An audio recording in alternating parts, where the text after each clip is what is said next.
Bonjour bien-aimés.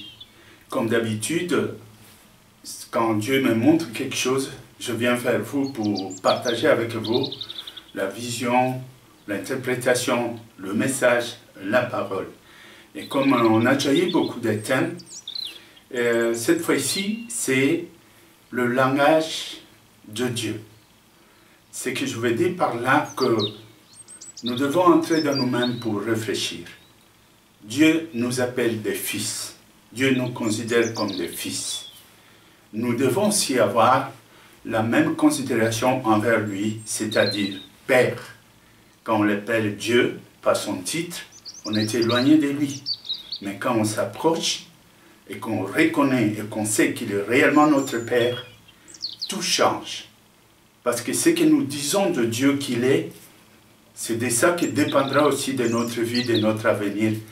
Car il dira aussi qui nous sommes quand nous savons qui il est. Donc c'est un petit mystère. Maintenant, je vais vous parler de la prière. Comment parler ou dialoguer avec Dieu, car il s'agit bien de cela. Non pas une répétition de mots que vous lisez pour pouvoir s'adresser à ton Père. Ça n'explique rien. Maintenant, que Dieu vous bénisse. Suivez le message. Amen. La vérité selon les écrits, c'est la vérité selon la révélation du Saint-Esprit aux enfants de Dieu, afin que nous soyons nombreux à être sauvés au dernier jour qui nous attend. Ainsi, je pris le thème comme la prière. Donc, il y a un mystère, il y a aussi un secret, c'est une révélation dans la prière. Comment prier et quand prier? Je voudrais dire d'abord que répondre à tous, parce que je reçois souvent de ce type de questions, comment prier. La prière, avant tout, c'est parler à Dieu. C'est un dialogue avec votre Dieu. N'oublie pas que quand on appelle Dieu, c'est un titre pour tous. Mais Jésus, quand on lui a posé la question comment prier, il a commencé par dire, vous allez dire ceci, notre Père. Réfléchis à ces titres, réfléchis quand il se nomme Père. Du coup, on devient fils. Nous sommes donc ses fils. Donc, quand un fils vient vers le Père, vous voyez comment il doit parler. Nous n'avons qu'à regarder des exemples dans nos maisons. Quand ton fils doit te parler, est-ce qu'il a besoin de lire un texte devant toi? Quand tu veux quelque chose, est-ce qu'il a besoin de lire un texte où on fait des répétitions? Comme on fait des prières de répétition pour te parler, pour s'exprimer? Non.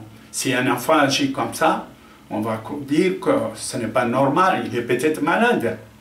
Mais un enfant parle normalement. Et le Père répond aussi avec toute simplicité. L'enfant dit exactement ce qu'il a besoin. Il peut dire, papa, j'ai faim. Maman, j'ai besoin de ça. Et la mère ou le Père répond directement parce qu'il comprend. Dieu est plus que parent. D'ailleurs, il comprend même avant que nous parlions. Alors, comment nous approcher de Dieu? Pour nous approcher de Dieu, il y a d'abord la condition qui nous dit, quand on est déjà chrétien, il faudra la sainteté.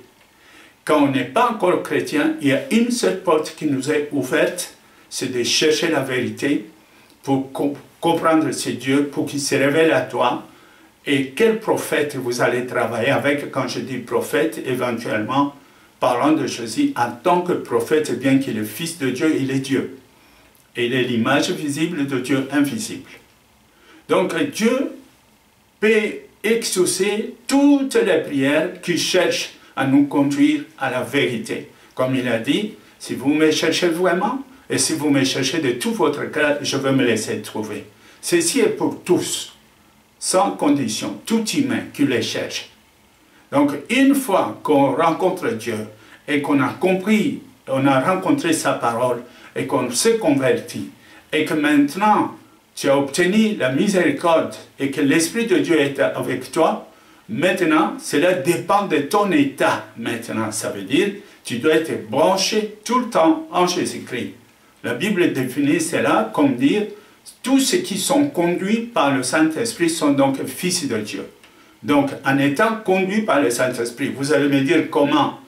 En lui présentant tous nos projets, tout ce que nous faisons matin, midi, les soirs, quand on veut sortir, quand on projette quelque chose, une société ou un projet quelconque, nous proposons ça à Dieu.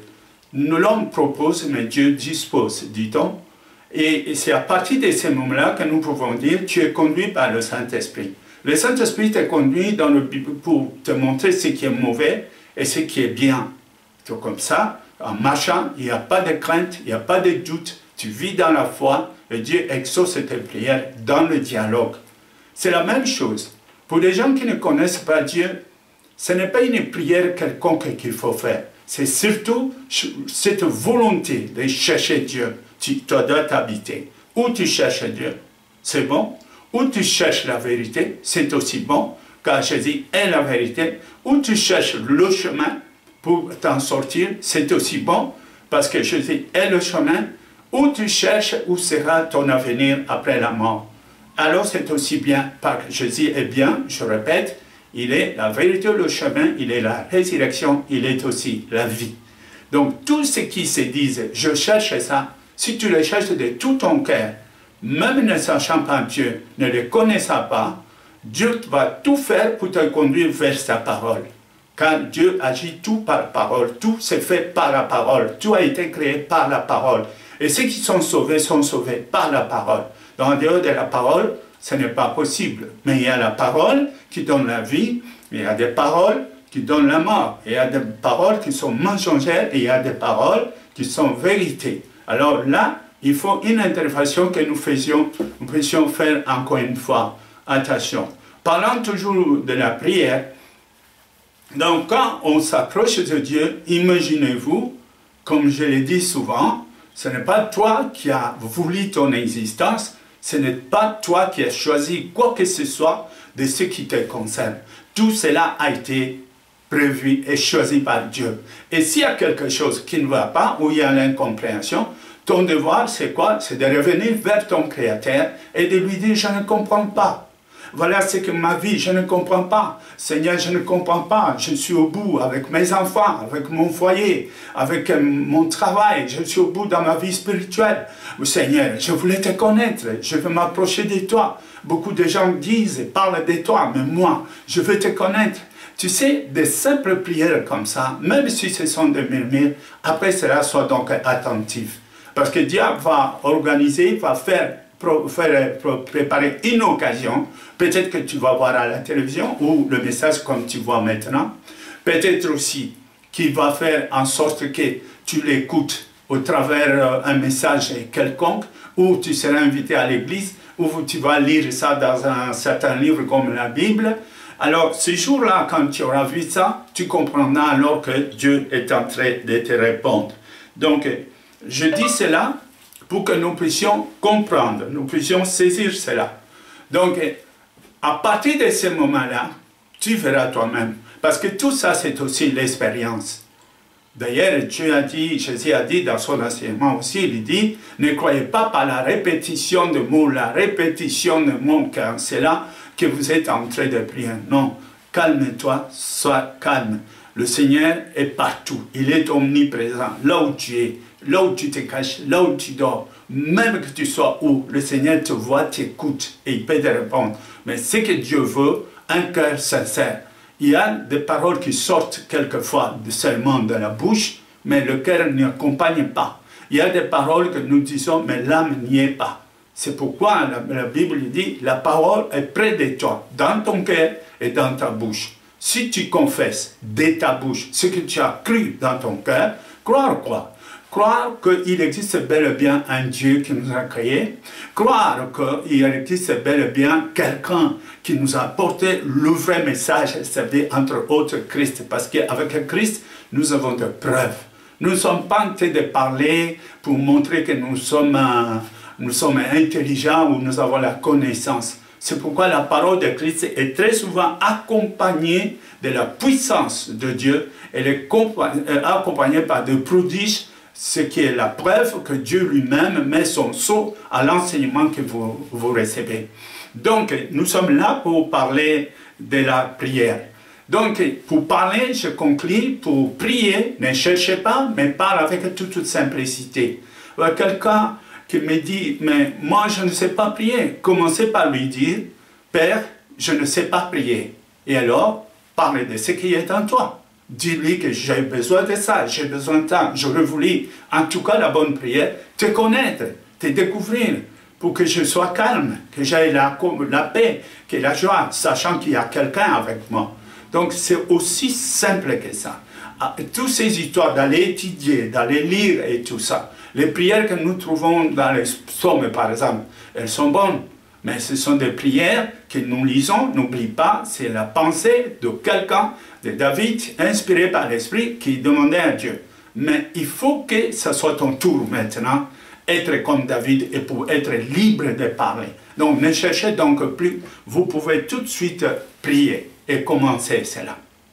Donc ceci étant dit, je veux parler maintenant de la prière, une autre prière que nous appelons intercéder, c'est-à-dire l'intercession pour pouvoir prier pour les autres. C'est vrai, dans la Bible, il est écrit aussi, je vis cela dans le livre d'Ézéchiel, il est écrit que le Seigneur disait, dans 22-30, donc le Seigneur disait, il cherche quelqu'un.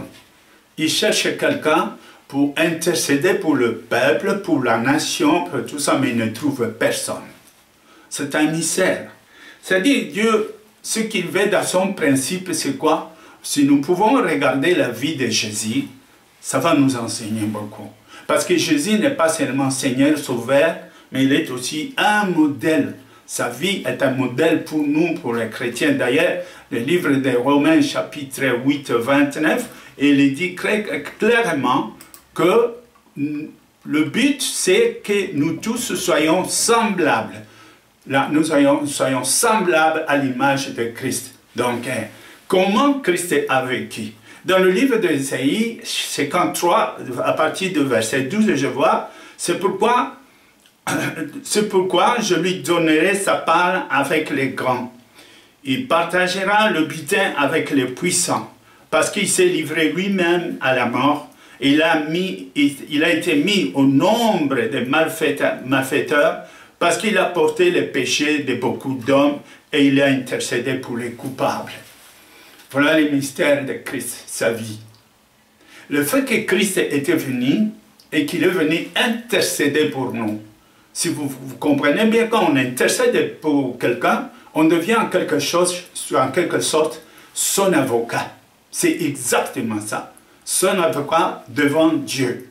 C'est un peu comme pour lui, c'est difficile, il ne connaît peut-être pas Dieu, ou il est tombé trop bas, ou il est en plein stress, il ne peut pas, il n'est plus à la mesure de prier et tout ça.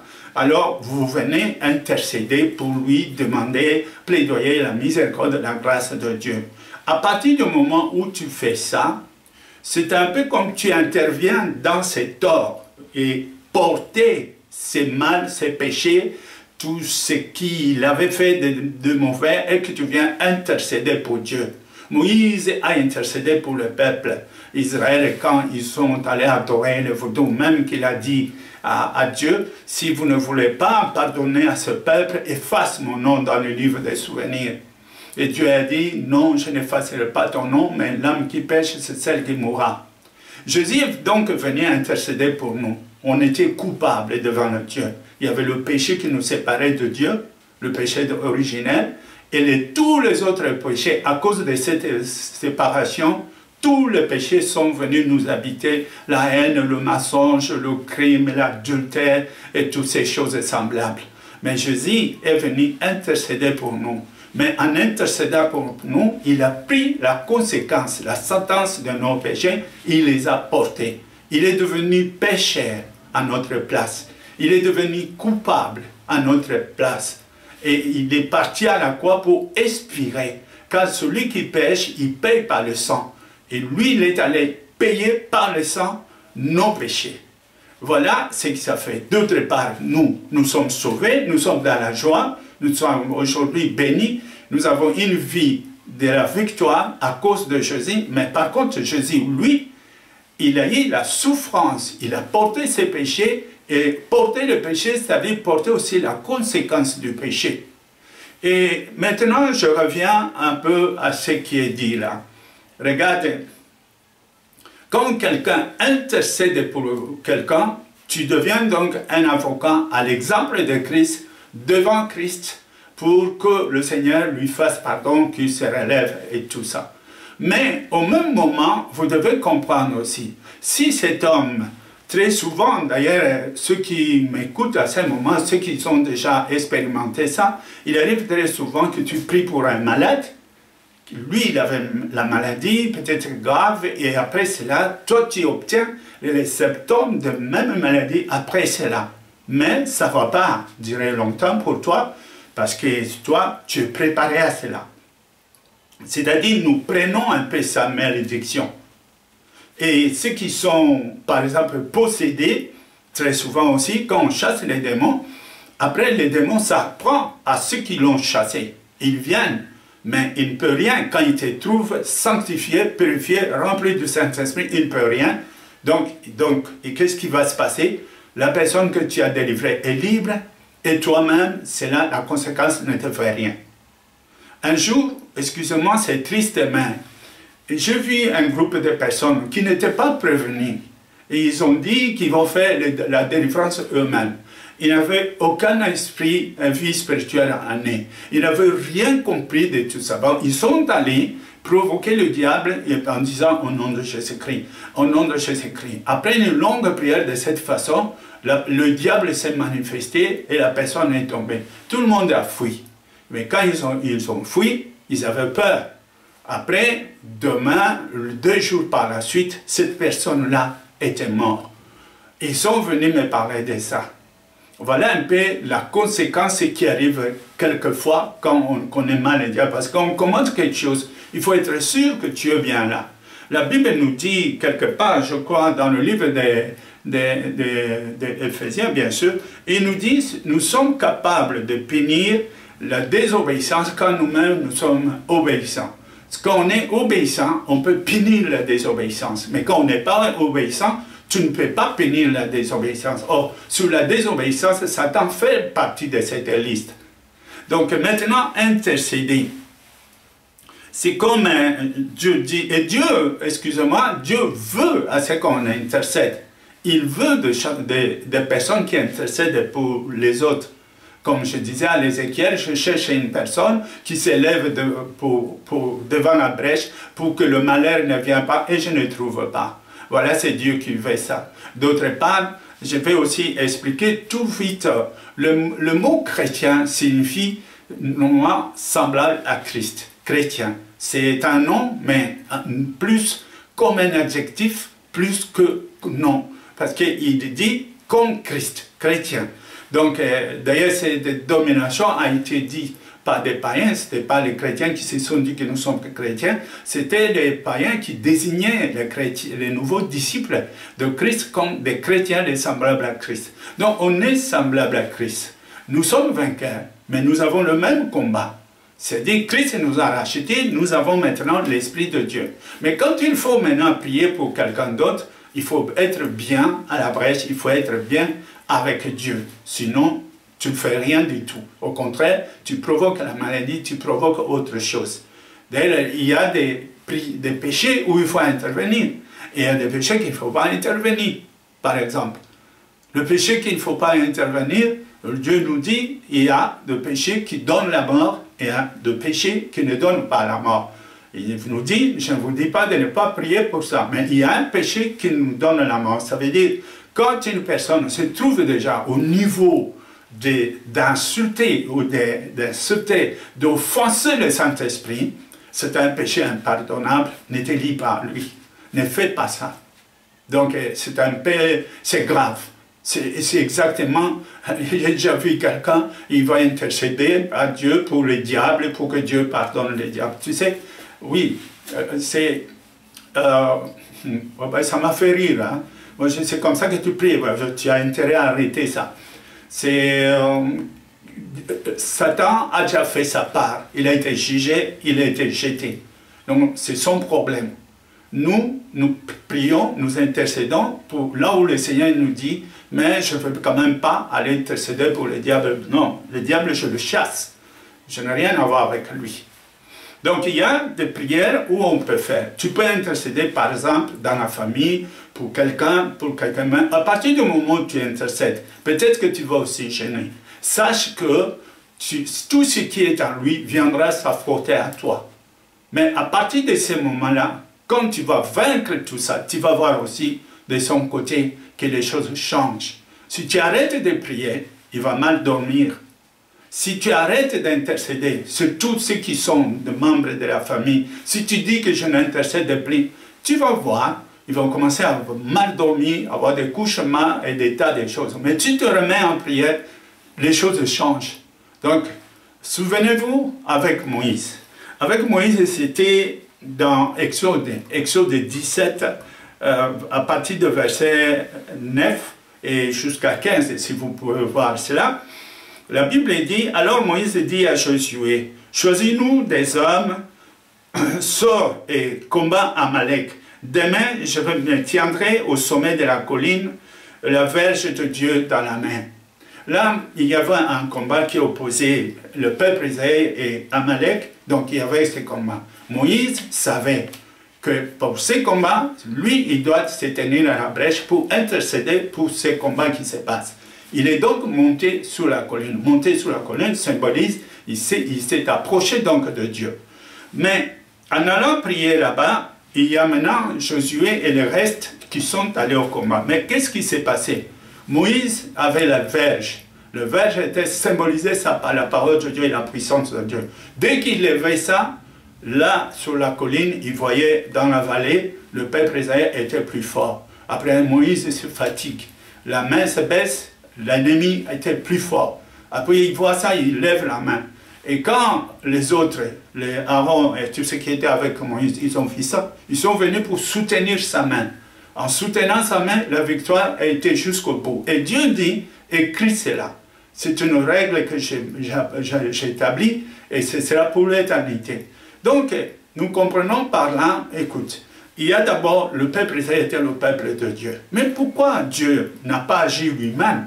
Non, Dieu veut que nous soyons comme lui. Il veut nous responsabiliser. Il veut nous faire comprendre que le salut de nos familles, de nos frères, de nos sœurs, de nos proches, dépend de ceux qui ont déjà connu la vérité. Donc, il nous invite. N'oublie pas que dans le livre d'Ésaïe, il dit je cherche quelqu'un qui intercède et je n'en trouve pas. Comment Dieu s'étonne que personne ne comprend cela. Donc, si nous intercédons, nous sauvons.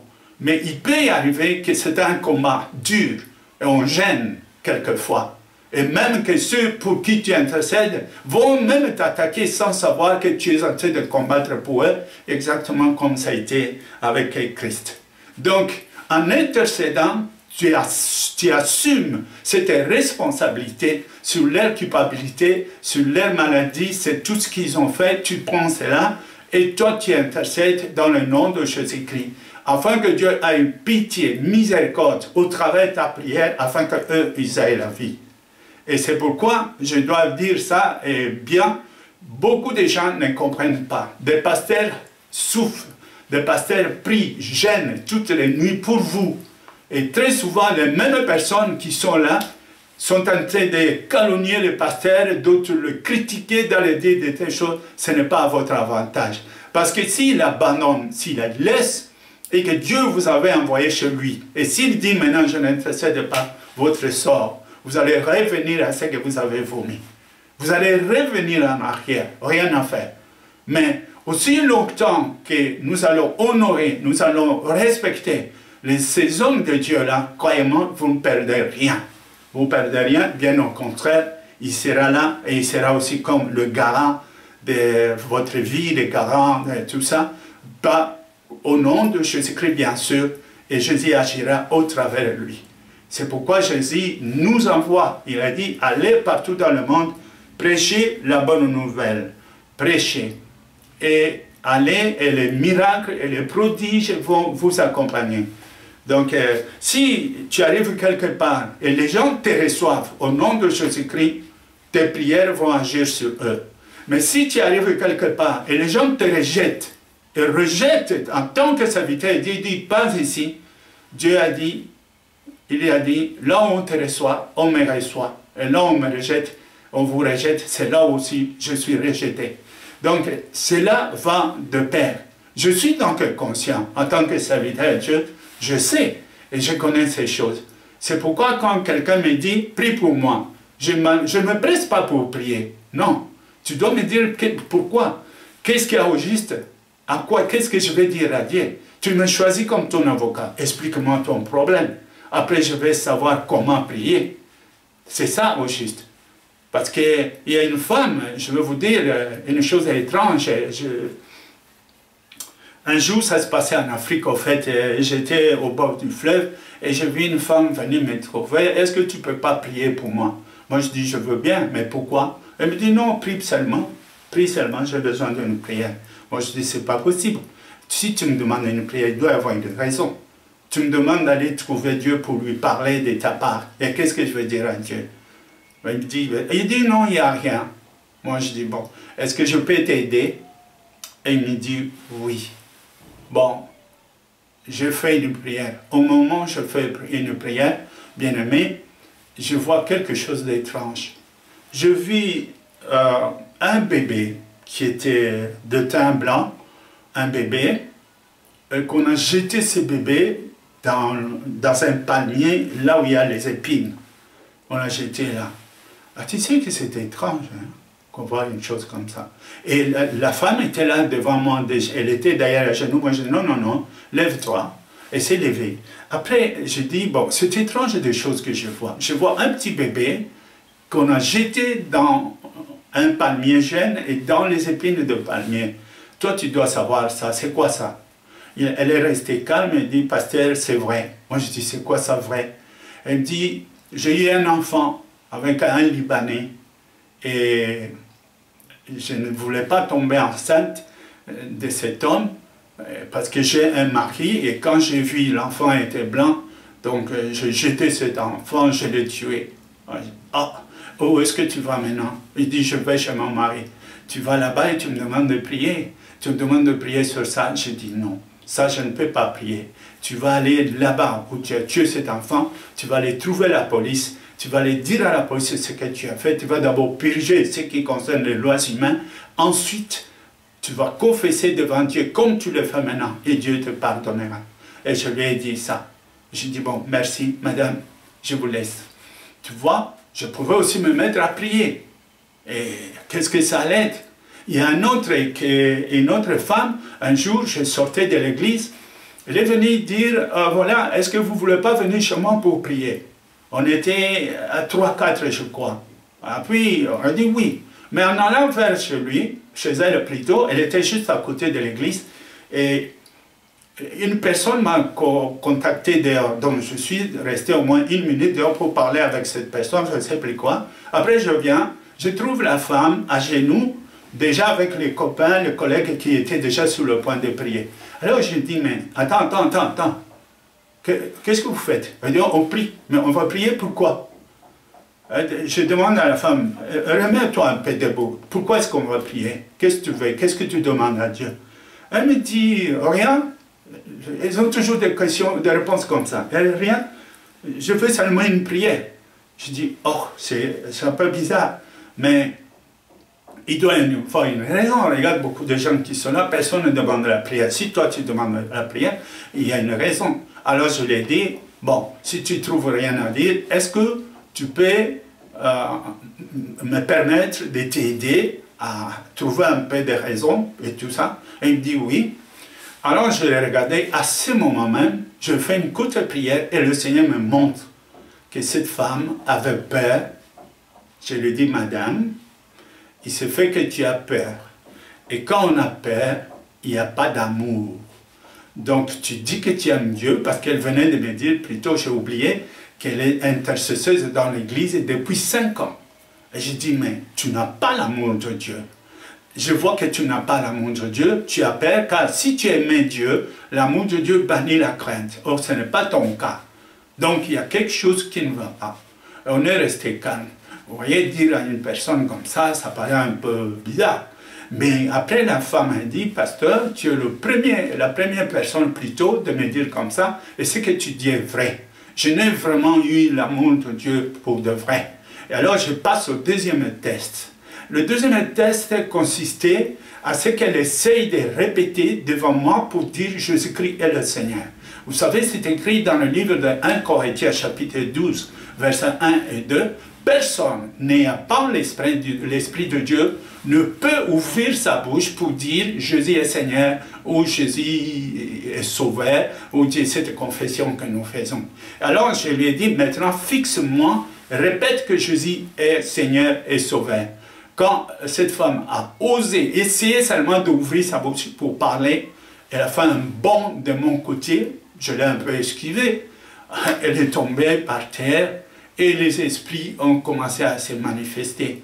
Et là, quand on a interrogé l'esprit, vous savez, des choses qu'elle avait dans la maison, je ne veux pas parler de maintenant pour ne pas angoisser les gens, mais cette femme, avec sa famille et son père, était dans des cultes noirs, de la magie noire. Et ils avaient pas mal de choses dans la maison, les ossements humains qu'on a cachés dans la maison et tout ça. Et cette femme était à l'église depuis 5 ans. Voyez-vous? Donc il faut un discernement avant d'entreprendre une prière quelconque. Si quelqu'un te dit, je vais prier pour toi, il faut que tu saches pourquoi et comment. Et toi-même, avant d'entreprendre cette prière, et que tu sois en état de la connexion spirituelle avec Dieu. Tu dois être dans cet état, sinon ça va rien. Dieu, tu as d'abord un problème toi-même, tu dois résoudre ton propre problème avant de résoudre le problème de quelqu'un d'autre. Donc, c'est ça que moi je vous conseille. Deuxièmement, n'accepte pas que quelqu'un t'impose directement la main, tu viens ses mains sur la tête, oh bien je vais prier pour toi. Non, ce n'est pas ça. La Bible dit d'ailleurs, ne posez pas les mains avec précipitation. N'acceptez donc pas avec précipitation qu'on t'impose les mains. Parce que le fait de poser les mains signifie quelque chose. Transmettre, mais aussi bien recevoir. Donc c'est un peu ce qu'il a, vous partagez avec lui. Et là, c'est dangereux. Si c'est un serviteur de Dieu, bon, gloire à Dieu. Et si ce n'est pas le cas, il vous transmet quelque chose. J'ai eu plusieurs fois des personnes qui sont parties dans des campagnes comme ça, et parce que quand je suis parti, j'étais bien. Et voilà, depuis là, même dans le bus, quand je revenais, ça ne va plus du tout. Et qu'est-ce qui se passe? Et quand je priais pour elle, je vis aussi qu'elle était déjà possédée. Au lieu de la sauver, on lui a transmis des esprits. C'est que des choses que je vous dis là sont réelles, sont de vérité. Donc, il y a un mystère, donc comme je dis, il y a un secret qui existe d'abord pour conclure. Parler, faire une prière, c'est parler avec ton Père, doit soit souple, soit à l'aise. Parle-lui de grandes choses comme des petites choses, comme des rien. Parle-lui avec simplicité. Dis par exemple, je vais au travail, accompagne-moi. C'est des choses comme ça, sont des prières. Dieu aime ça. Il est vraiment notre Père et ça c'est une réalité. Avant longtemps, tu vas te rendre compte que ce que je vous dis là est vrai. Parce que ça fait partie de l'expérience qui va augmenter notre foi, notre attachement, notre confiance à la parole de Dieu. Ça c'est un. De deux, quand on intercède pour quelqu'un, il faut être sûr que toi-même tu es déjà debout. Parce que j'avais dit, l'obéissance parfaite devient capable à toutes les capacités de punir toute la désobéissance. Or, Christ combat le diable, mais le diable ne combat pas le diable. Tout comme Christ ne combat pas Christ. Nous avons la puissance pour la vérité. Donc, pour défendre la vérité, ça nous avons. Donc, si tu te tiens bien, c'est bon. C'est pourquoi les gens qui font des délivrances et tout ça doivent avoir une vie de prière et de jeûne sur le faux. Vie de prière et de jeûne. Des jeûnes, on peut demander à Dieu de le faire ou Dieu peut te demander que tu le fasses. Donc, ça va de deux, mais tu dois réfléchir sur cela. Donc, ce n'est pas quand on voit quelqu'un qui fait ces choses-là, ne crois pas que ça vient comme ça. Non, il y a un prix à payer. Pendant que les autres donnent, toi tu intercèdes. Et fais attention, parce que le diable a très souvent le double de ce que Dieu fait. De la même manière que Dieu sauve, il fait, n'oublie pas Moïse devant le pharaon, les magiciens ont fait 9 miracles aussi. Mais c'est le 10e qui n'ont pas pu le faire. Donc, les démons font des miracles. Ils font des choses qui impressionnent et tout ça. Lisez l'Apocalypse, vous comprenez. Dans le dernier temps, ça sera difficile. Il y aura des miracles, même ceux qui sont sauvés, même ceux qui sont dans les cieux, s'ils retournaient sur la terre, ils seraient capables de faire qu'ils puissent se perdre. Donc, bien-aimés, pour conclure, faisons attention aux serviteurs de Dieu. Je sais, il y a de faux, mais cela ne veut pas dire tout sauf faux. Comme quelqu'un te dit, ah, il y a des faux dollars, d'accord, c'est pas parce qu'il a dit ça que ton 100 dollars que tu as dans la poche que tu vas jeter. On ne sait jamais. Donc, la vérité est là, ça c'est réel. Peut-être qu'il y a beaucoup de faux, c'est vrai. C'est vrai. Même au temps d'Élie, c'était la même chose. 499, au prophète de Baal, et lui seul était resté. Mais il y a aussi le vrai. Et ça, c'est le Saint-Esprit qui nous témoigne. À vous qui cherchez la vérité, à vous qui cherchez votre Père, à vous qui cherchez qui est vraiment le Sauveur, ah ben, nous avons cette occasion-là. Pour parler de Jésus-Christ, moi, je ne mettrai jamais confiance à quelqu'un qui est mort. Un cadavre ne peut pas me sauver. La différence qu'il fait entre Jésus et tous les autres prophètes, c'est que Jésus est vivant. Et tu vas me dire, oui, mais comment? Mais justement, il a dit, si vous confessez mon nom, si vous m'invitez, vous verrez, car je ne vous abandonnerai pas. Et alors, à partir de ces moments-là, vous verrez la main de Dieu, vous allez voir le miracle de Dieu. C'est ça qui confirme ces paroles. Les gens qui croient et qui persévèrent dans leur foi, c'est parce qu'ils ont vu. Lisez vous-même dans le livre de 1 Jean, chapitre 1, verset 1. Lequel dit Jean, les choses qu'on a entendues, les choses qu'on nous a enseignées, les choses qu'on a contemplées de loin, les choses qu'on a vues, les choses qu'on a touchées finalement, c'est à ça que nous croyons. C'est pourquoi nous savons maintenant que Christ est vivant. Tout comme la prière ou les enseignements que tu reçois à ce moment, si tu fais attention à cela, tu verras bien que le Seigneur va agir. Je vais vous demander donc de faire une courte prière avec moi, une simple prière.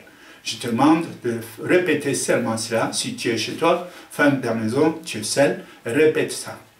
Merci, ô Dieu Tout-Puissant. Merci dans le nom de Jésus-Christ. Seigneur, je veux m'approcher de toi. Je veux te connaître. C'est mon droit de venir vers toi. Tu es mon Créateur, tu es mon Père. C'est toi qui m'as donné la vie. Je vais quitter la confusion. Je vais quitter l'ignorance. Je ne veux pas être là sans me rendre compte, sans avoir de preuves de ton présence et de ton existence. Viens, Seigneur, vers moi. Je t'invite dans ma vie, comme il est écrit dans la Bible, que tout est dans ton cœur, tout est dans ta bouche. Puisque c'est là, Seigneur, je te confesse aujourd'hui, mon Seigneur et mon Sauveur. Voilà ce que vous êtes. Et vous êtes le Fils de Dieu vivant. Viens, Seigneur, pour que moi aussi, par ton esprit, je puisse te rejoindre en tant que Fils de Dieu.